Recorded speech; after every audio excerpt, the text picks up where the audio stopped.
So very good evening to you all, this is Ravi in front of you from Earth Academy. और आज हम लोग black board series के एक और लेसन में तैयार खड़े हैं और इस क्वेश्चन को सॉल्व करेंगे। रिलेट है question class 12 physics chapter number 1 exercise के क्वेश्चन नंबर 1 से। क्या कहना चाहता है? सिंपल क्वेश्चन है, फोर्स कैलकुलेशन पे बातचीत होने वाली है और चार्जेस जो हैं वो भी हमें गिवन है। एक की वैल्यू है 2 इंटू 10⁻⁷ और दूसरे की वैल्यू है 3 इंटू 10⁻⁷। दोनों चार्ज गिवन है और उनके बीच में जो डिस्टेंस है वो भी हमें गिवन है। कहने का मतलब है, अगर मैं बात करूं बच्चों, तो ये सिंपल फॉर्मूला बेस्ड क्वेश्चन हो गया जिसमें हमें न्यूटन का फोर्स वाला फॉर्मूला यूज करना है, फोर्स बिटवीन टू चार्जेस, और सारी जो वैल्यूज हमें रिक्वायर्ड होती है उसमें वो हमें गिवन है।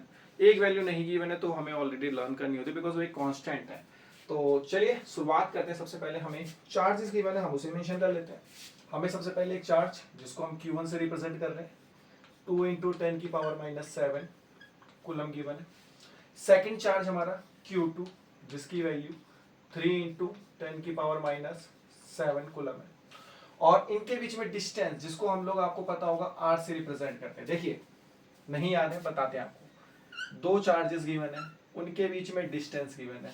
अब मान लीजिए कि चार्ज Q1 जो है उसकी वैल्यू कितनी दे रखी है आपको, 2 इंटू 10⁻⁷ कूलम। चार्ज Q2 मान लीजिए यहाँ पे और उसकी वैल्यू आपको दे रखी है 3 इंटू 10⁻⁷ कूलम। और उसके बीच का जो डिस्टेंस होता है जिसको हम R से रिप्रेजेंट करते हैं वो 30 सेंटीमीटर दे रखा है। बच्चों सेंटीमीटर में बात नहीं चलेगी क्योंकि किसी भी फिजिक्स में या किसी भी न्यूमेरिकल को जब आप सॉल्व करते हो तो ऐसा सिस्टम में बात होती है। तो चार्जेस तो हम कुलम में मेजर करते हैं, तो कुलम ही ऐसा यूनिट है चार्ज की, तो वो ठीक है। लेकिन डिस्टेंस के लिए हम लोग मीटर यूज करते हैं ना, तो सेंटीमीटर है। तो देखो भाई, सेंटीमीटर को मीटर में करने के लिए आपको बेसिकली 100 से डिवाइड करना होता है, या फिर आप सिंपल याद रखो, मल्टीप्लाई कर दो 10⁻⁻² से। -2 का मतलब ही है, नीचे जाएगा तो प्लस ही तो होगा, तो 100 से डिवाइड ही किया है। तो स्टैंडर्ड फॉर्मेट में मैंने R भी लिख दिया आपके लिए, उसकी वैल्यू है 30 इंटू 10⁻⁻²। और अब ये मीटर है क्योंकि डिस्टेंस हमेशा मीटर में लिखना है बच्चों, ये दिमाग में अच्छे से बैठा लेना। ओके, आगे हम लोग बातचीत बढ़ाते हैं अपनी। फोर्स का फॉर्मूला क्या है यार, याद करोगे ना तो याद आ जाएगा। न्यूटन ने दिया था K Q1 Q2 अपॉन में R²। एक चीज तो हमने बचपन में पढ़ ली थी, that is nature of force between two charges. यार, दो प्लस प्लस है तो रिपेल करेंगे, दो माइनस माइनस है तो रिपेल करेंगे, यानी कि सेम टाइप के चार्जेस अगर हैं तो वो रिपल्सन करते हैं। लेकिन एक पॉजिटिव एक नेगेटिव है, यानी कि अपोजिट नेचर अगर चार्जेस का तो वो अट्रैक्ट करते हैं। तो अगर नेचर पूछा तो यार ये भी पॉजिटिव है बच्चों, ये भी पॉजिटिव है, रिपल्सन होना है। तो यहाँ पे जो फोर्स है वो रिपल्सिव होगी, लेकिन होगी कितनी, वो मैग्नीट्यूड, वो वैल्यू, वो फोर्स है कितना। भाई ठीक है, धक्का देंगे एक दूसरे को कितने फोर्स से, अट्रैक्ट करेंगे कितने फोर्स से, वो फोर्स का फॉर्मूला यही तो था, न्यूटन के थ्रू हमें मिल गया K Q1 Q2 by R²।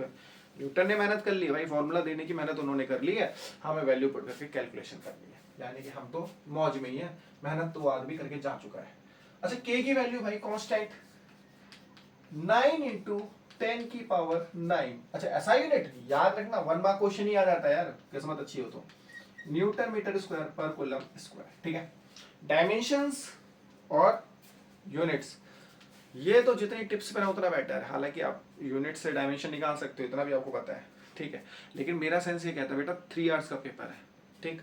मैं ज़्यादा उन चीज़ों पे ओबे करूँगा जो मुझे लर्न करने को हो सकती है, जिसको मैं लर्न कर सकता हूँ, फिर उस पर क्यों मैं टाइम बेकार करूँगा, पेपर में सॉल्व करूँगा। 3 ही घंटे मिलेंगे आपको और पेपर पूरा करके आना है, तो इसलिए मैं सजेस्ट करता हूँ कि बहुत सारी यूनिट्स याद कर ली जाए, बहुत सारी डायमेंशंस याद रखी जाए, कोई दिक्कत नहीं है अगर रख सकते हो तो। कैलकुलेशन करने पे टाइम खराब होता है पेपर में, इसलिए सजेस्ट करते हैं, क्योंकि आजकल के बच्चों का दिमाग बहुत तेज चलता है, रट्टा लगाने से क्या होगा। तो भाई पेपर में टाइम बचेगा और यही हो सकता है अभी तो फिलहाल।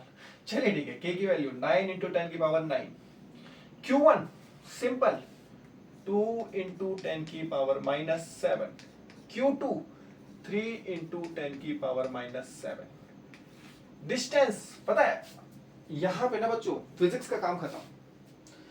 चार्जेस के बीच में फोर्सेस कैलकुलेट किस फॉर्मूले से होती है वो यहां पे खत्म हो गया। अब ये ना मैथ है यार, और इसको मैं आपको कुछ अपने एप्लीकेशन बेस्ड कॉन्सेप्ट सिखाऊंगा जो मुझे लगता है कि अगर उसके थ्रू किया जाए, देखो कर तो कैसे भी करना तो मल्टीप्लाई डिवाइड है, वो तुम्हारा मन है जैसे करो, लेकिन कई बार क्या होगा ना कि अगर आप सीधा सीधा मल्टीप्लाई डिवाइड करोगे ना बड़ा कॉम्प्लेक्स बना लोगे। तो मैं जो सजेशंस आपको दे रहा हूँ अपने ध्यान से इसको देखना कि अगर वो आप ट्राई करते हो तो मोर प्रोबेबली कई बार ऐसा होगा कि न्यूमेरिकल थोड़ा सा सिंप्लीफाइड हो जाएगा, कैलकुलेशन उतनी टफ नहीं होगी जितनी नॉर्मली बन जाती है।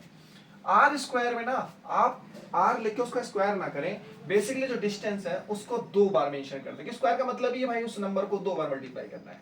इससे होता है क्या है, एक बड़े नंबर से बच जाता हूं मैं। सबसे पहले फिजिक्स में बच्चों ध्यान रखना, हमेशा 10 की पावर में कोई ना कोई डिजिट रहती है, क्योंकि हर एक वैल्यू को अगर देखें तो रिप्रेजेंटेशन उसके स्टैंडर्ड फॉर्म में 10 की पावर में ही होती है। तो सबसे पहले ना आप 10 की पावर को ही रिजॉल्व कर दो, यानी कि नंबर्स आगे लिख लो ऐसे, और ये 10 की पावर सॉल्व कर दो। 10 की पावर +9 -7 तो 10 की पावर -5 कहां से आया, याद करो क्लास 9th में ये पढ़ा था, सेम नंबर अगर मल्टीप्लाई हो रहे हैं तो उनकी पावर्स को बच्चों हम लोग प्लस कर देते हैं।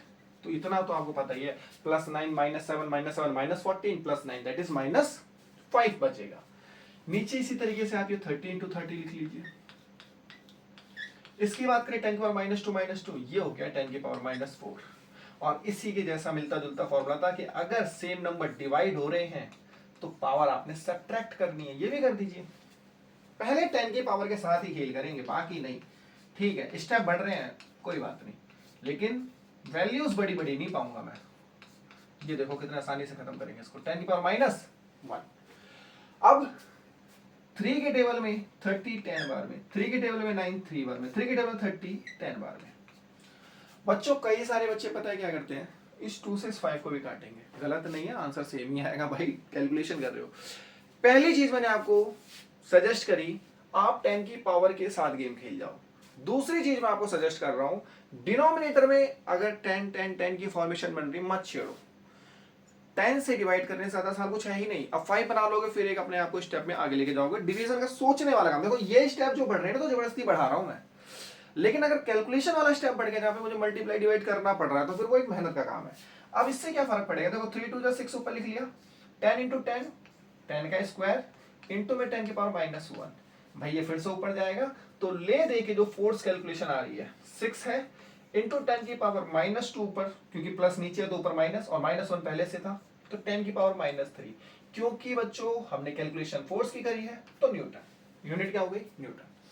यहां पे थोड़ा सा डिजिट कैलकुलेशन से बच सकते हैं हम लोग। फिलहाल फिजिक्स यहां तक थी, ये आपकी मैथ है, आपकी मर्जी आप जैसा करना चाहो। मैंने कुछ सजेशंस दिए, आप उसे फॉलो कर सकते हो, अदरवाइज आपके पास कुछ बेटर ऑप्शंस है, आप उसके साथ भी जाओ, कोई इश्यूज नहीं, क्योंकि ये तो कैलकुलेटिव पार्ट है, जैसा मन करे वैसे काटो, लेकिन मैथमेटिकल रूल्स एंड रेगुलेशन के अकॉर्डिंग, ये नहीं कि कुछ भी काटो, ठीक है।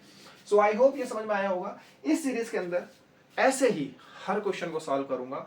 कोशिश सबसे ज्यादा क्या करने वाला हूं इस सीरीज के अंदर, कि किसी भी क्वेश्चन को अगर मैं आपको समझा रहा हूं तो उसके रिलेटेड जितने भी डिटेलिंग है, इफ इन केस आप अच्छे से चैप्टर को नहीं पढ़ के बैठे हो, या अच्छे से रिवाइज नहीं है, अच्छे से याद नहीं आ रहा है, तो क्वेश्चन देखो तो वो सारी डिटेलिंग में मेंशन करो। मैं सीधा आगे क्वेश्चन को फोकस ऑन करके सॉल्व करने से ज्यादा उस पर डिस्कशन पे डिपेंड करूंगा, और इसीलिए मैं एक क्वेश्चन की एक ही वीडियो बनाऊंगा, लंबी वीडियो नहीं, एक क्वेश्चन की एक वीडियो। जो क्वेश्चन फंस रहा है आपका, आओ देखो मेरे अकॉर्डिंग, मैं सब कुछ एक्सप्लेन करने की कोशिश कर रहा हूं।